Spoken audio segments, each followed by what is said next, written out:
जय राजा हरिचंद्र दानी की जय। एकटा हम राजा हरिचंद्र जी के कथा कहै छी, अहाँ सब शुरू से अंत तक लग जरूर सुनबै जे ई कथा में की रह छै आ की समझ छै आ की राजा हरिचंद्र के केना विपत पड़लै। जय राजा हरिचंद्र की जय।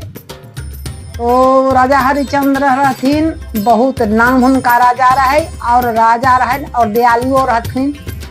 तो राजा हरिचंद्र जी बहुत पूजा पाठ करथिन। तो राजा हरिचंद्र जी से पूजा कर एक दिन गेलखिन करे ना, तो वो अपना बेटा के कहलखिन रोहित के जे बेटा रोहित जाओ बाग में से एगो फूल तोड़ के अहाँ लाओ। तो राजा हरिचंद्र कहलखिन ना, तो रोहित गेलखिन फूलडाली लेकर और फूल तोड़े।